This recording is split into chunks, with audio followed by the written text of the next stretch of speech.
Olá, sou a professora Cibele Pinheiro e vamos dar continuidade à nossa aula de economia de empresa, agora voltando a especificar e falar um pouquinho sobre a microeconomia e macroeconomia, alguns conceitos gerais.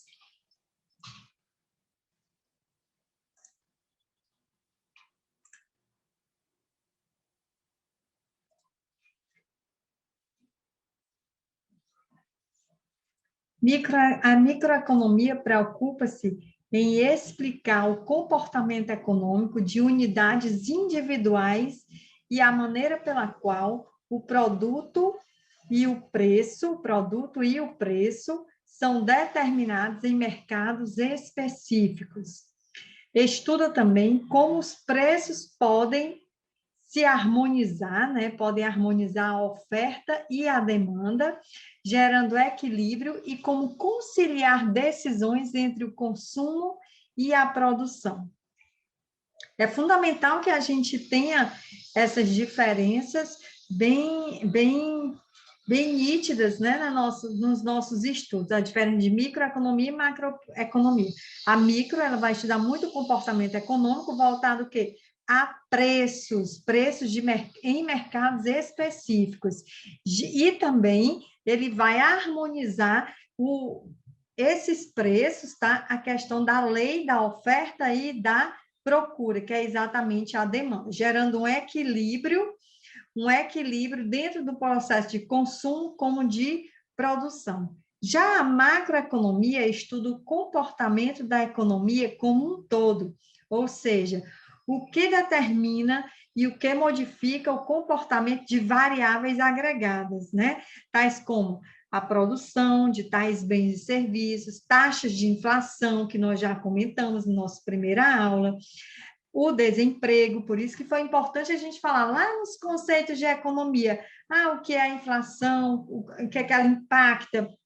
A gente estudou muito o que é uma inflação, a gente viu que era uma inflação de custo, né? Que é exatamente de oferta, e a inflação de demanda. Então, vê a importância também do desemprego, o volume total de poupança, as despesas totais de consumo e investimento que compõem a macroeconomia. Eu fiz um quadrinho aí para a gente tentar cada vez mais diferenciar, tá? A microeconomia é importante ver a conduta dos indivíduos, os mercados, as empresas e as economias domésticas, a nossa casa, né? Na macroeconomia, a gente vai estudar as expansões e recessões, a produção total de bens e serviços da economia, as taxas de inflação, né, o impacto e o desemprego e os tipos de câmbio.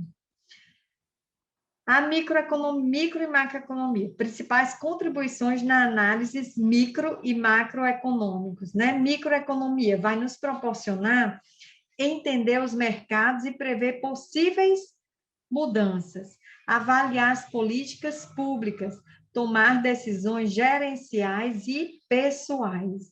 Já a macroeconomia vai nos ajudar a entender como a economia nacional funciona, ou seja, ela é muito mais ampla.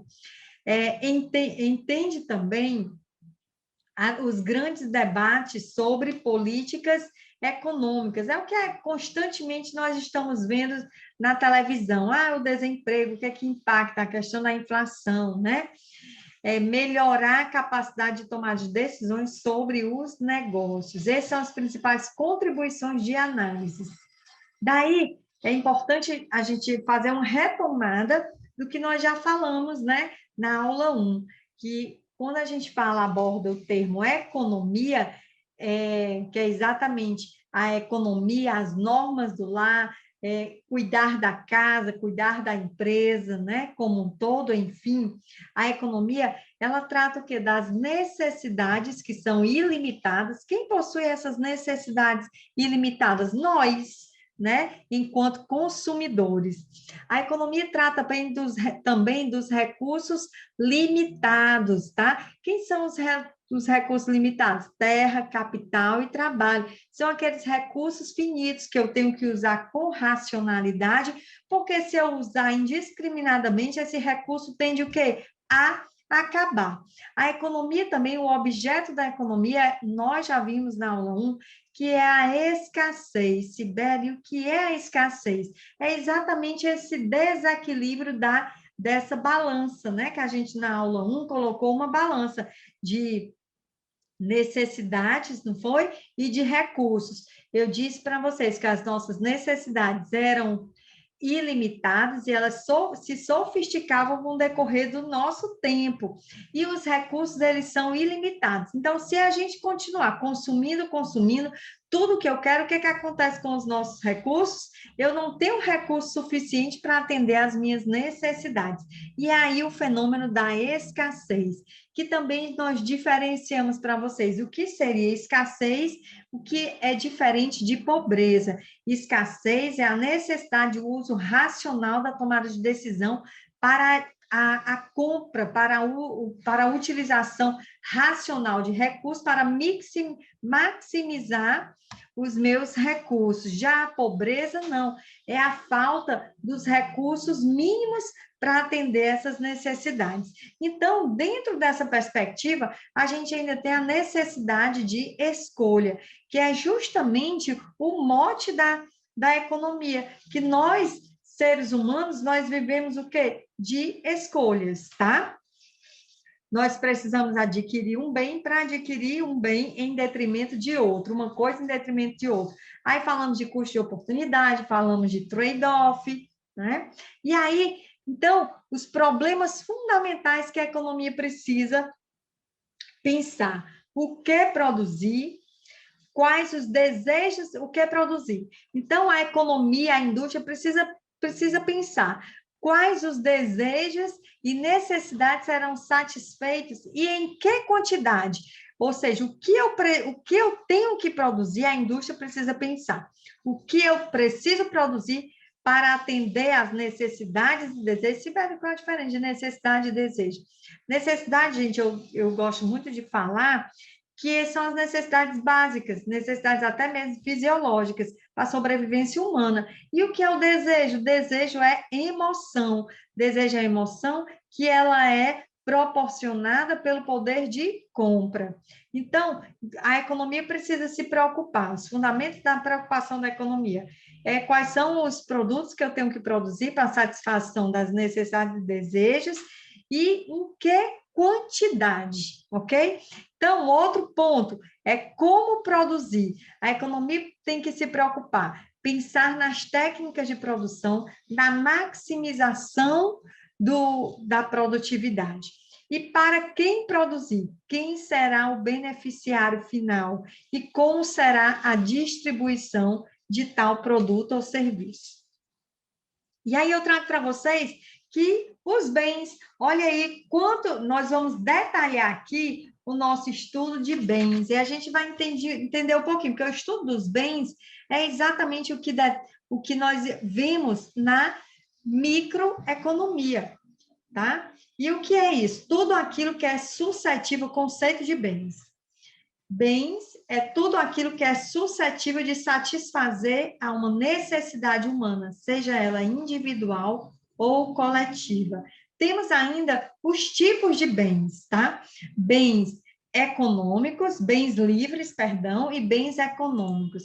O que seriam esses bens livres que existem de maneira indiscricionária, ou seja, que são disponíveis, que são gratuitos, né, para a nossa utilização. Esses são os bens livres, tá? Que é um exemplo da água da chuva, o ar, né, o ar livre, a água dos rios, e etc. E nós temos também os bens econômicos. Bens econômicos são aqueles bens tangíveis. O que são bens tangíveis? Aquele que eu pego, que eu cheiro, tá? Então, esses bens tangíveis, que é cobrado para utilização, ou seja, ele tem um valor. Então, lendo aqui, bens livres é o que estão na natureza, né? Disponíveis para utilização, e os bens econômicos é para a obtenção para a obtenção, o homem precisa necessariamente desenvolver uma atividade econômica, ou seja, o ouro, a prata, roupas. Então, esses bens são tangíveis e é necessário o quê? Ter um valor de compra, ter um valor.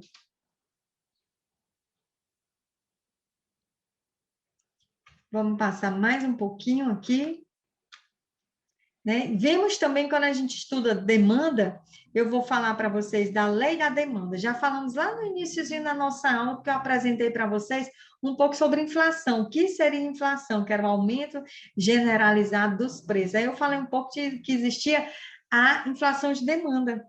Né? Inflação de demanda, que é exatamente quando as pessoas estão prósperas a demandar, a comprar produtos, e às vezes se a indústria não tiver com capacidade produtiva para produzir determinado bem, o que, que vai acontecer? Vai ocorrer uma inflação de demanda, ou seja, o preço de determinado bem ele vai subir. Né? Ah, Sibeli, o que leva as pessoas consumirem desenfreadamente? Ah, muitas vezes os altos salários e também o que facilita o consumo, o que proporciona o consumo, é exatamente a facilidade de crédito, né? Nos bancos. E aí a gente vai falar, isso foi que nós falamos de inflação lá no iníciozinho da nossa aula 1. E aí, nessa aula 2, a gente vai dar alguns conceitos. Falamos de bens, que os bens são livres, existem bens também que são bem livres e os bens econômicos, que são esses bens livres são dispostos na natureza, né? São livres, a gente não paga por ele, mas os bens econômicos, eles são tangíveis e é cobrado para sua utilização, ou seja, tem um valor. E depois a gente fala, quando a gente fala bem, a gente vai falar em consumo. E aí, o que seria nada melhor do que a gente falar em consumo e falar o que é demanda. Demanda que é procura, é a quantidade de um determinado bem ou serviço que os consumidores desejam adquirir a um determinado preço. A demandante reflete um desejo. Eu vou querer comprar um carro. Uma intenção, ou seja, a disposição de comprar e não a aquisição propriamente dita do bem, ou seja, eu estou pretendendo comprar algo, e a gente vai observar que existe uma lei da demanda. O que acontece? Quando o preço ele é inversamente proporcional à demanda. À medida, observem que no quadro 1, no primeiro quadro 1, à medida que o preço sobe, o que acontece? A demanda cai. Tá? Se o preço de determinado produto ele subir muito, o que acontece com o consumo dele? Ele vai cair. E o que acontece quando o preço ele cai, o preço de um produto é muito baratinho, o que acontece? A gente tem mais propensão à compra. E aí eu vou mostrar exatamente o gráfico da lei da demanda. Eu vou comparar aqui até mesmo com o chocolate, tá? Você vê que ela é negativa, é um gráfico negativo, porque a partir do momento que o preço sobe, a quantidade demandada, ela cai. Eu vou pegar um exemplo aqui nesse quadro de chocolates. Se um chocolate custar 40 centavos, o que vai acontecer? O meu consumo de chocolate ele vai ser bem maior. Eu comprava 50 barras de chocolate, porque ele era baratinho. À medida daqui, no ano seguinte, eu passo a comprar o quê? O chocolate teve aumento. E aí eu passo a comprar 40 unidades. No ano seguido, ele aumentou para 1,20. A gente observa que a quantidade demandada é o quê? 30. À medida que ele vai aumentando, ó, chegou a R$2, e o que é que eu faço? Eu diminuo a quantidade demandada. E esse gráfico da lei da demanda, a gente observa que você coloca o preço aqui na vertical, né? Você coloca quão mais barato, ó, se ele está baratinho aqui, de 40 centavos, o que é que a gente consome? A gente vai construir nesse gráfico. Eu consumia 50 unidades. À medida que vai aumentando, eu vou diminuindo o meu consumo para 40, R$2, e agora eu só compro 10 unidades de chocolate. Então, a gente observa que é uma reta negativa. Tranquilo? Essa aí é a lei que representa a lei da oferta. Vamos ver o que eu escrevi com ela, a quantidade demandada. Quanto de um determinado produto o consumidor deseja adquirir a um determinado preço. A gente pode ver que quão mais caro um produto fica, eu estou menos disposto à compra, né? O quão mais caro o produto fica. E se ele fica R$ 2, a minha tendência de quê? De pagar, minha intenção de comprar por ele, ela é bem reduzida. Tá? Essa aqui é a conhecida curva de demanda. Aí a gente vai ver quais são os fatores, né, que às vezes a gente já falou, né, também algumas coisas. Quais são os fatores importantes para a demanda? Primeiro, o preço dos bens substitutos. Eu preciso olhar no mercado quais são os preços dos bens que substituem o que eu necessito. Depois, que vai impactar também na demanda, é exatamente os preços dos bens complementares. Vamos avaliar o que é um bem substituto, um bem complementar. Não se preocupe que nós vamos detalhar sobre isso. Depois, vai também impactar a renda dos consumidores, o gosto dos consumidores. Aí um exemplo aqui para a gente nunca mais esquecer. O que são bens substitutos? É até intuitivo. Consumo de um bem, né? Ou seja, quando eu consumo um bem que ele pode ser substituído por outro. A gente vive agora um momento importante, ó, o gosto dos consumidores é indiferente. No bem substituto, dos bens substitutos, o gosto do consumidor eu não vou levar em consideração. Se o preço da manteiga aumenta, o consumo da margarina ele aumenta e vice-versa. O que é o vice-versa? Se o preço da margarina aumenta, o que vai acontecer? Eu vou deixar de comprar margarina e vou passar a comprar a manteiga, porque eles são substitutos. Em tese, o que acontece? Se um tiver caro, eu consigo substituir por ele sem ter grandes prejuízos, tá? Não levando em consideração o gosto do consumidor. Entendido assim? Esses são chamados bens substitutos. Depois, o que são os bens complementares? O consumo o que é complementar? É quando esse consumo desses bens eles se complementam. Olha aí quando a gente vê um pãozinho e a manteiga, né? O pãozinho e a margarina, chega a dar vontade até de comer, né? Ou seja, eles se complementam, é um consumo conjunto. Dificilmente tem um consumidor que come pão sem nada, mas existe. Mas não vou estragar meu exemplo, não, tá? Nesse exemplo de bens complementares, eu trouxe a margarina e a manteiga. Se o preço do pão aumenta, ele vai cair o consumo, não é isso? Ou seja, vamos pegar um exemplo da economia, né? Da macroeconomia, no caso. A gente sabe que o pão ele vem de quê? Do trigo. A matéria-prima do pão, que a gente come todo dia, ele é o quê? É do trigo. O trigo, ele é dolarizado. A maioria do trigo que nós consumimos aqui no Brasil, ele é importada, principalmente da Argentina. E essa importação, ela é dolarizada. Então, como o dólar está alto, o que acontece com o preço do trigo? Ele vai aumentar. Consequentemente, o valor do pão também vai aumentar. Dessa forma, se o pãozinho carioca delicioso aí aumenta, o que vai acontecer? Vai cair o consumo do seu complementar, né? Vamos ler o slide. Se o preço do pão aumenta, cai o seu consumo, não é isso? Porque eu vou comprar menos pão. Se eu vou comprar menos pão, por que eu vou ter muita manteiga? Então, eu vou diminuir também o meu consumo de manteiga. Então, se o preço do pão aumenta, cai o consumo dele, não é isso? De acordo com a demanda, com a curva de demanda. Mas também cai o consumo da margarina, porque eu vou consumir menos margarina. Ok? E aí vamos ver sobre renda dos consumidores. A gente viu também que na demanda, para impactar a demanda, né, os fatores importantes para a demanda, eu dependo também o quê? Da renda dos consumidores, é o terceiro item. E o que tem a ver a renda dos consumidores? Bom, quando a renda aumenta, né, a gente fica mais rico, não é isso? Aumenta o nosso consumo, na maioria dos bens, exceto dos bens inferiores. Ou seja, se eu estou ganhando mais dinheiro, ao invés de comprar carne de segunda, né, o acém, a paleta, eu começo a comer o quê? A picanha, eu começo a comer filé mignon. Então, dependendo da renda do consumidor, se a renda aumenta, deixamos de comprar carne de segunda e compramos carne de primeira. Então, a demanda vai aumentar também de acordo com a renda, ok? Outro exemplo aqui que a gente traz para vocês.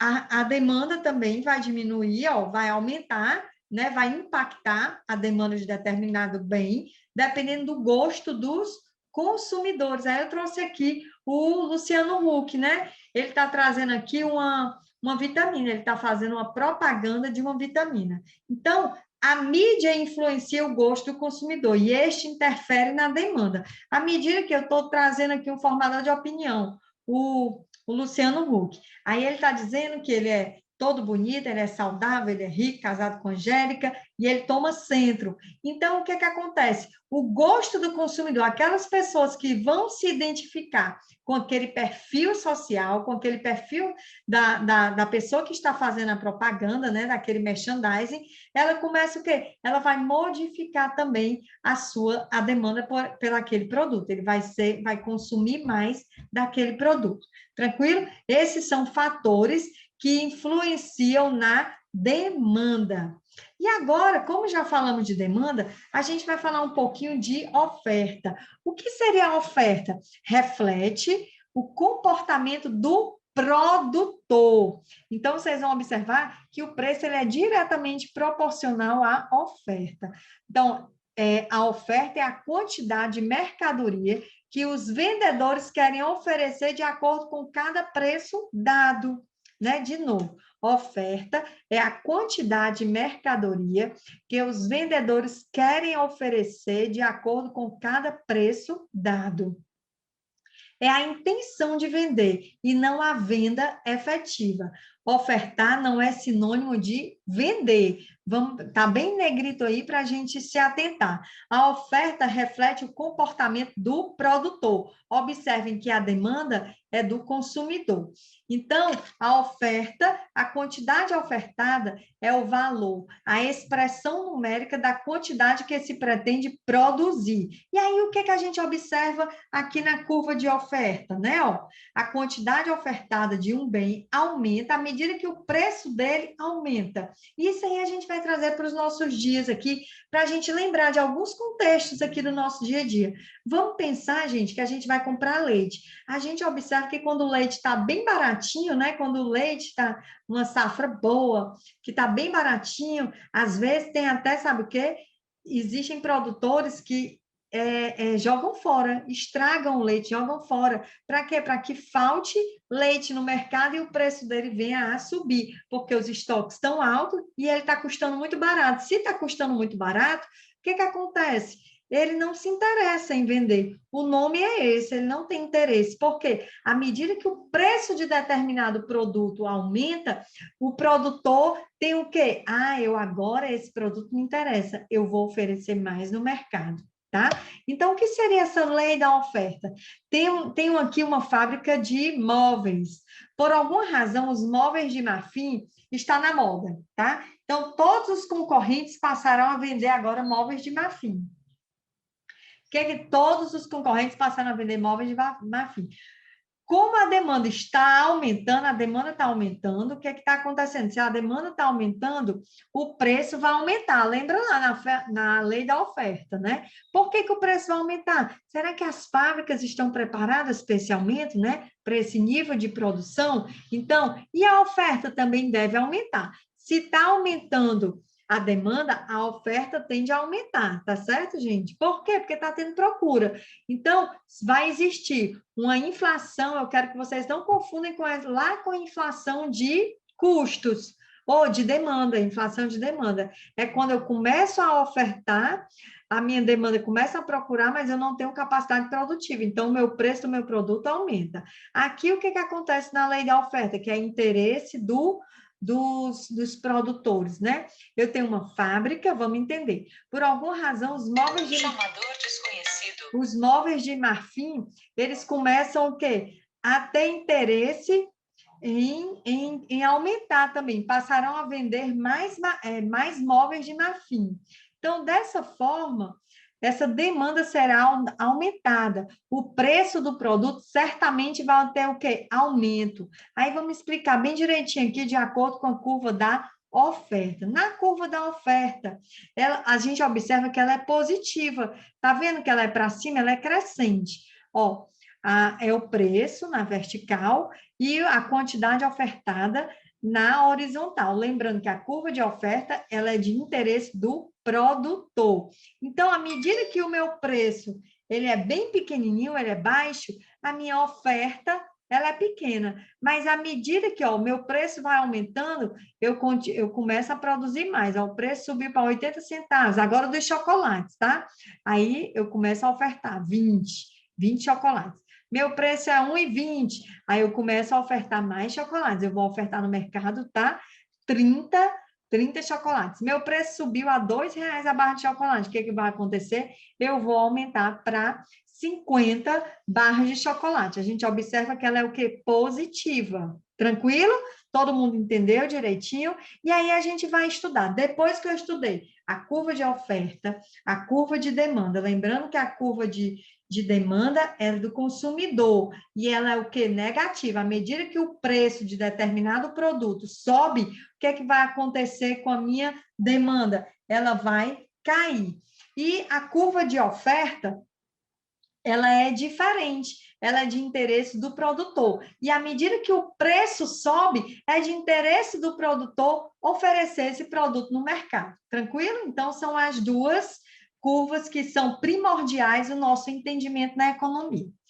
E vemos aí a estrutura do mercado, né, que tem por objetivo apresentar as diferentes possibilidades de interação entre a oferta e a demanda e consequente processo de formação de preços em cada um delas. Ou seja, nós vimos lá atrás um pouquinho sobre, até iniciamos na aula anterior sobre as inflações, né, de oferta, demanda, falamos aqui de curva de oferta, curva de demanda, e vimos a questão da variação de preço entre elas. Então, a estrutura de mercado é um outro ponto importante para avaliarmos, né, como essa estrutura de mercado interfere na determinação dos preços. E aí eu estou mostrando para vocês as principais estruturas de mercado, que são concorrência perfeita, concorrência monopolista, o oligopólio e o monopólio. Eu vou dividir aí entre concorrência perfeita e uma concorrência imperfeita.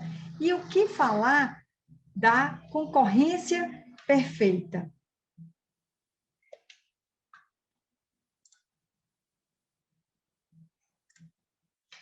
A concorrência perfeita significa um grande número de empresas ofertando produtos substituíveis e homogêneos. Não existe diferença entre esses produtos ofertados, ou seja, tudo é um mercado, tudo muito igual.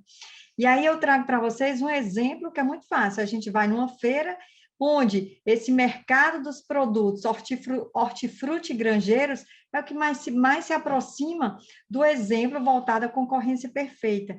Nenhuma empresa ou consumidor é suficientemente grande para definir o preço. Então, a gente vai em cada barraquinha de feira e a gente vê preços muito parecidos, né? Da batata, do tomate, da cenoura. Então, todas as informações, né? Quem dita a regra é a lei da oferta e da procura. A gente vai perceber se a procura de determinado bem, a procura de determinado bem vai interferir o quê? No preço. E como a oferta também, se eu tenho a oferta de determinado produto é muito grande, também, consequentemente, vai interferir na questão do preço. Transferências de mercado. Todas as informações sobre lucros e preços são conhecidas por todos os participantes desse mercado. Então, eu identifico, a gente vai fechar os olhos aqui e imaginar que a gente está em um mercado, né? Em um supermercado, em uma feira. Eu acho que é o melhor exemplo que a gente tem para dar de uma concorrência perfeita. Produtos homogêneos, praticamente substituíveis, né? E o que a gente observa? Que não há uma grande diferença de preço entre esses feirantes. A gente observa nitidamente o que a gente chama de um mercado de concorrência perfeita. é uma segunda... O que seria essa estrutura de mercado voltada a uma concorrência imperfeita? Eu tenho 3 pontos para falar, né, para vocês, que é exatamente o mercado monopolista, o oligopólio, tá? E também a busca de um equilíbrio de mercado, que a gente vai falar. E o que seria um mercado monopolista, muito próximo do que a gente vê, né, no nosso dia a dia? Quem aí nunca pensou em querer, em querer um iPhone, né, em comprar um iPad e ter a Apple aí como exemplo desse objeto de desejo, dessa marca de desejo? E aí eu trago para vocês um mercado muito próximo, né, da gente, que é exatamente, ele é um exemplo de um mercado monopolista, pela sua marca forte, por ser um objeto de desejo, pela sua tecnologia ímpar, né? Então, um exemplo desse mercado, né, uma definição, são vendedores que influenciam a procura e os preços por vários meios, ou seja, pela diferenciação desses produtos, né, a sua publicidade, o público-alvo, a localização onde eles estão expostos, né? Existe a diferenciação do produto pelas suas qualidades reais ou pelas qualidades presumidas pelos compradores. Então, existe aí a questão até mesmo do status, né? Tanto que esses produtos monopolistas, eu vou dar o exemplo da Apple, é dado como um produto desnatado, de preço desnatado. Ele é voltado pelo seu poder de diferenciação dos seus produtos, ele é tido como um mercado, medido pela curva de Gini nos seus lançamentos. Ele inicia no mercado com preços absolutamente caros, né? Ou seja, voltado a um mercado tido como desnatado. O que é desnatado? É tirar a nata. Eu vou vender para um público diferenciado, para a nata, né? Eu tiro a nata e esse é o destino desse mercado. Então, são produtos com tecnologia, uma tecnologia diferenciada, são produtos normalmente que são lançados no mercado a um preço alto, destinado a determinado público-alvo.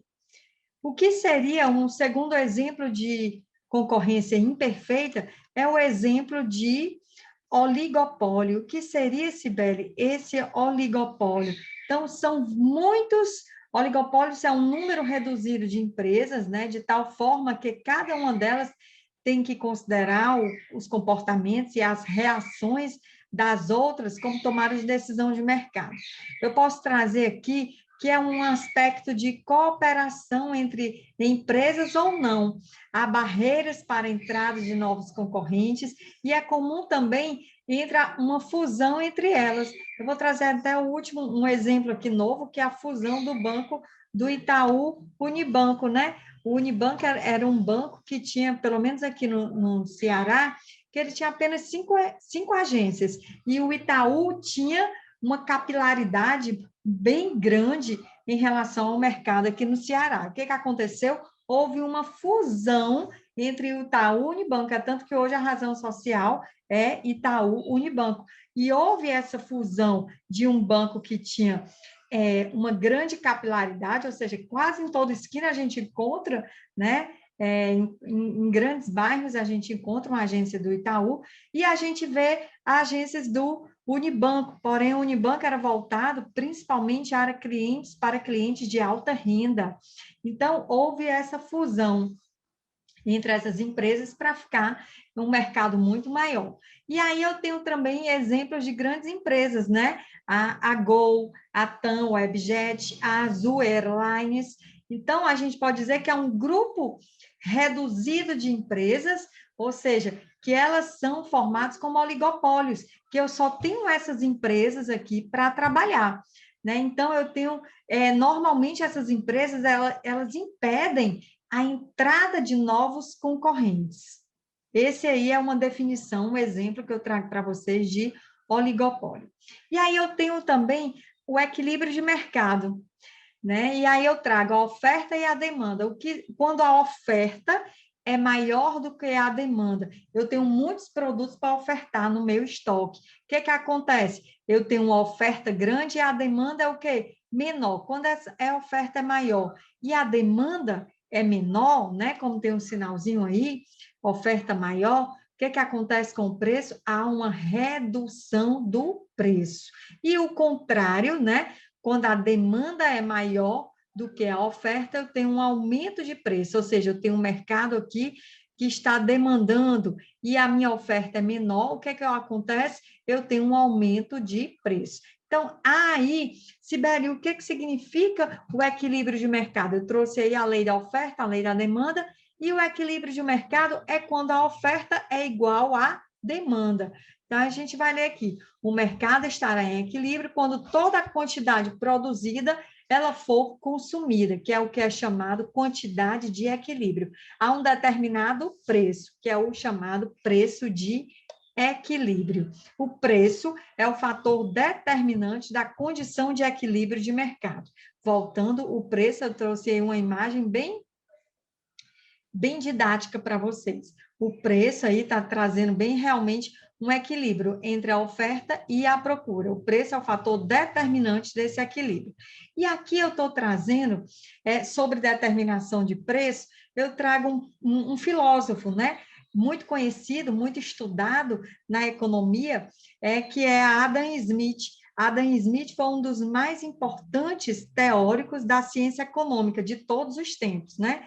Então, incrementando aí a nossa aula, eu tenho um livro que Adam Smith escreveu, que é no livro A Riqueza das Nações, é um livro bem antigo, de 1776, e ele traz um capítulo falando da mão invisível, que é muito estudado nos livros de economia, né? Então, ele traz aí uma grande ideia e traz uma metáfora. Essa mão invisível é uma metáfora que Adam Smith traz para provocar um comportamento, né? Então, o que fala essa mão invisível? O que fala mão invisível, né? Adam Smith viveu, mas só fazendo um históricozinho de Adam Smith, ele viveu no sistema mercantilista, né? O que era esse sistema mercantilista? O mercantilismo, ele falava muito que o mercado precisava encontrar estratégias para deixar as nações ricas. Então, o que deixava as nações ricas naquela época, né? Era acreditar que a maneira mais importante de se acumular riquezas era o acúmulo primitivo de capitais, era guardar ouro, né? O acúmulo de ouros, o acúmulo de prata. Então, era o acúmulo primitivo.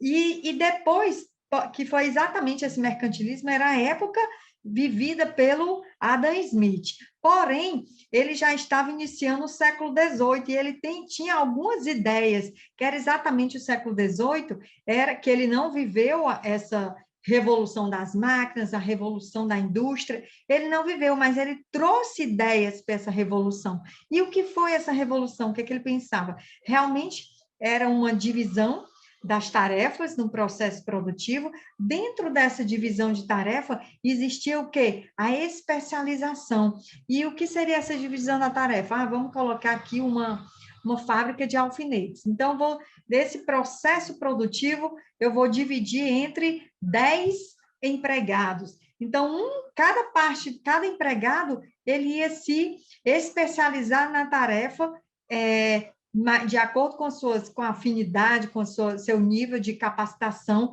para viver essa especialização do produto. E aí ele já pregava que essas ideias de Smith era exatamente isso, que ele já, dentro da divisão de tarefa, ele já visionava, era um visionário, que ele já trazia o quê? A ideia do aumento de produtividade.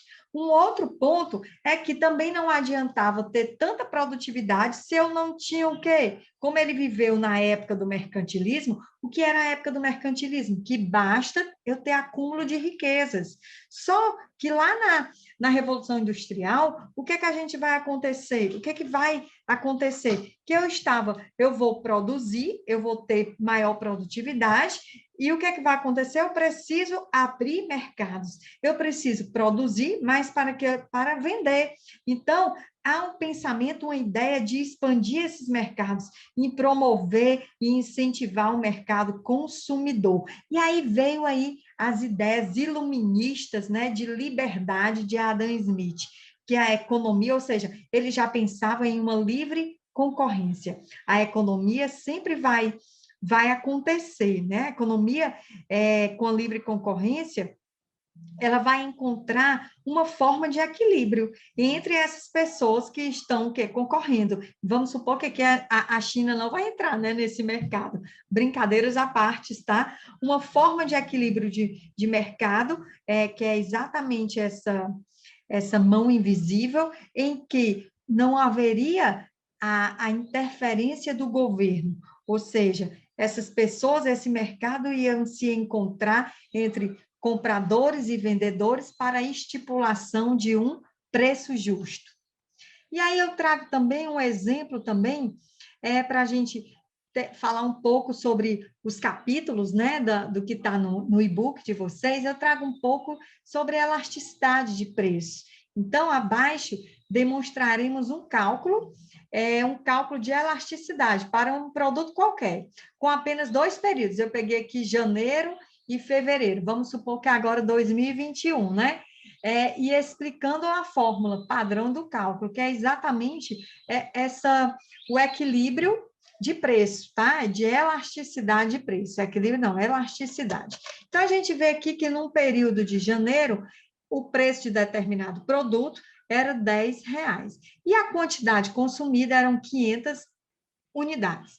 Já em fevereiro, o preço sofreu um leve aumento de 10,50. E a gente observa aqui no gráfico que essa quantidade consumida, ela diminuiu. E a gente vai calcular essa elasticidade. Por que houve essa mudança da quantidade consumida que foi diretamente impactada pelo aumento do preço? Então, a gente tem um cálculo básico, que é exatamente a elasticidade do preço, né? Que a gente pode dizer, a elasticidade do preço de demanda, que ela é calculada com a seguinte fórmula, que é o delta Q, que esse delta representa uma variação, né? Estudamos lá na matemática e a gente está recapitulando. Esse delta corresponde a uma variação, tá? Então, a gente tem um cálculo que a gente não vai esquecer, que a gente vai ter a variação da quantidade dividido pela quantidade. E logo abaixo a gente tem a variação do preço dividido pelo preço. Então, vamos calcular a variação da quantidade dividido pelo preço, que é multiplicado pelo preço, ou seja, a gente inverte, né, essas variáveis. Então, a quantidade de variada, a variação da quantidade dividido pela quantidade. Então, a gente inverte, multiplica, a gente traz multiplicando, né, pelo inverso, pelo preço dividido pela variação do preço. Então, a gente vai pegar aqui o 480 menos 500 dividido pelo preço inicial, tá? Ou dividido pela quantidade inicial. E aí eu multiplico, que é o preço inicial, que era 10, dividido pela variação do preço, que é o preço final menos o preço inicial. E daí eu vou ter o cálculo, que é exatamente essa elasticidade, preço da demanda, que vai dar um total, a gente fazendo os cálculos, que vai ser negativo de menos 0,80. E aí a gente vai entender esse resultado. Eu vou ler aqui para vocês.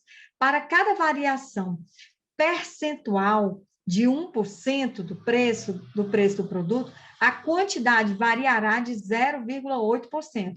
O sinal negativo da elasticidade indica que a variação na quantidade será no sentido contrário à variação do preço. Se o preço aumentar em 1%, a quantidade demandada cairá em 0,8%.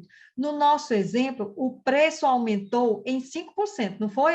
Que aumentou de 10 para 10,50. Teve um aumento aí de 5%. Enquanto a nossa quantidade, ela caiu em 4%, passando de 500 para 480.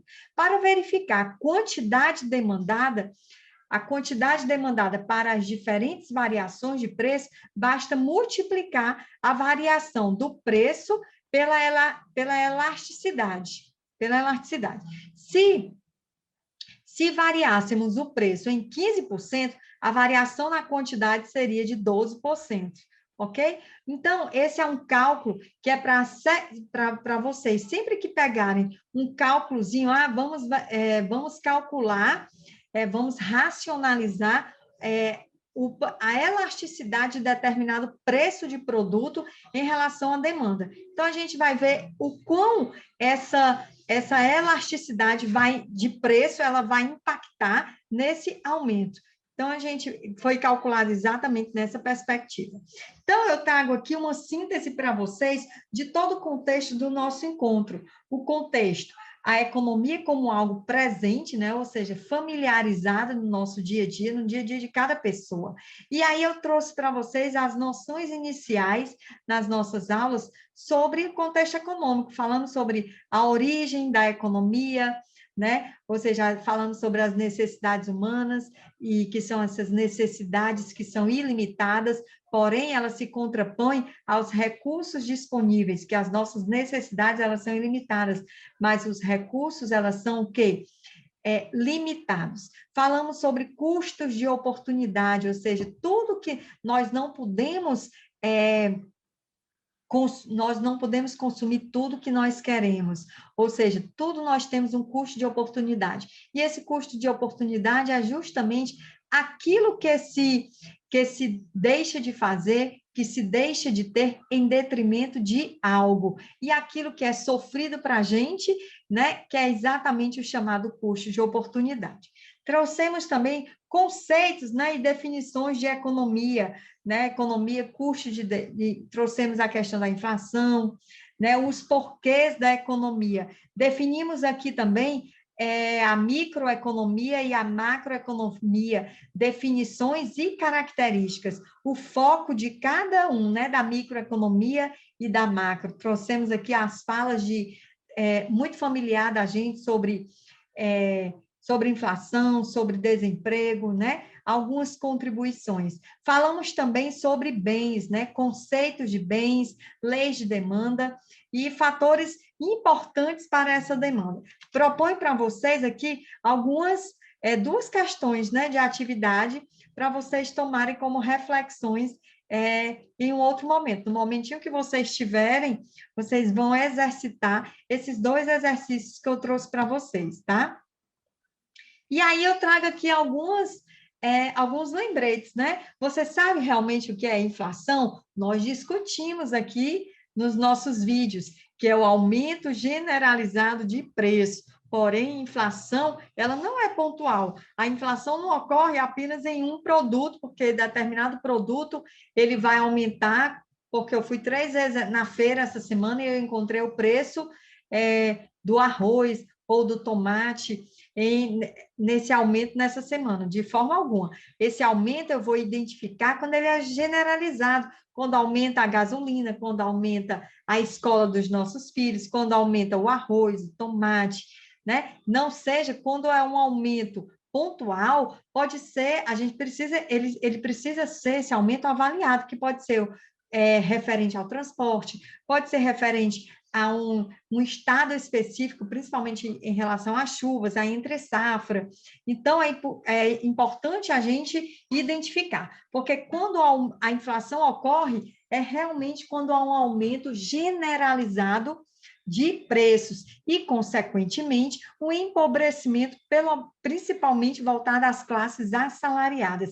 E esse empobrecimento é justamente a nossa redução do poder de compra, que eu trago aí. Como surge, né? É causado pelo dinheiro e pelo consumo, que nós discutimos. É tanto que nós falamos de inflação de demanda, de inflação de oferta e inflação de demanda nas aulas anteriores, né? No vídeo anterior.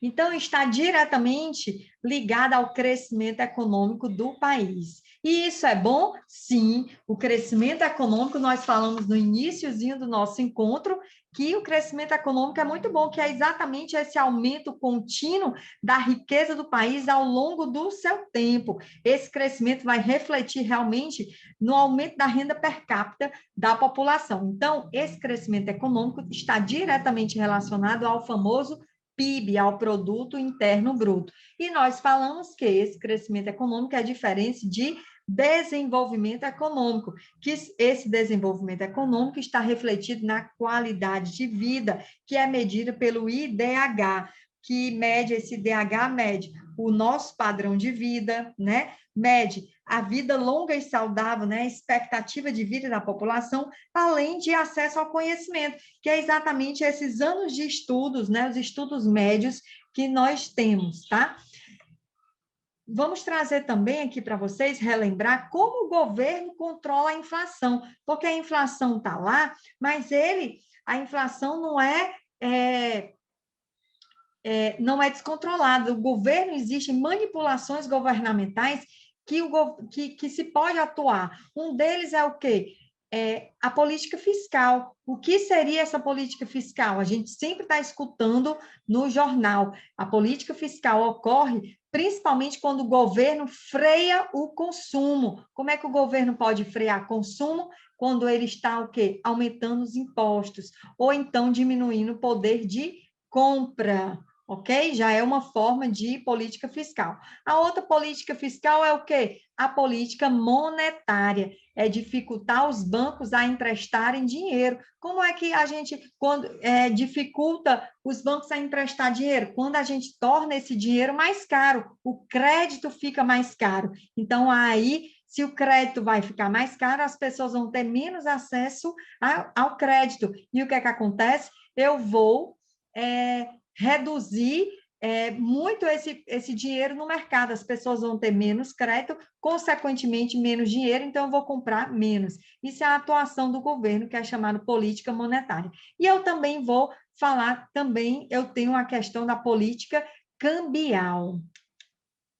E quando a gente fala de inflação, existem muitos termos quando a gente fala de inflação, que é a questão do custos dessa inflação, né? Que é exatamente o custo, o poder aquisitivo, que é diminuir a redução do poder aquisitivo. Eu tenho um outro custo também, que é chamado sola de sapato. Esse termo sola de sapato, ele é bem antigo, né? Normalmente a inflação, quando eu era criança, a inflação dava o quê? 50%, eram inflações altíssimas, era uma inflação altíssima. E o que acontecia? A gente tinha que usar o termo custo de inflação chamado sola de sapato. O que significa isso? Ele é intuitivo. Eu tenho que andar mais para buscar produtos mais baratos. Eu tenho também o conhecido custos de menu, né? Tenho as distorções tributárias, para vocês pesquisarem, se aprofundarem, a quem tiver interesse aqui nessa aula. A confusão de inconveniência para os negócios, né? É um outro termo também. E uma redistribuição arbitrária da riqueza. São termos e curiosidades para vocês observarem também, além dessa inflação de oferta e de demanda que nós falamos no comecinho da aula. E aí eu trago para vocês também um pouco sobre as definições, o que seria inflação de demanda e inflação de custos, que nós já falamos, tá? No começo da aula, e também algumas referências que eu trouxe para a confecção desse nosso encontro da aula, tá? Então, eu agradeço a atenção e desejo bons estudos e um bom rendimento escolar. Um abraço bem grande.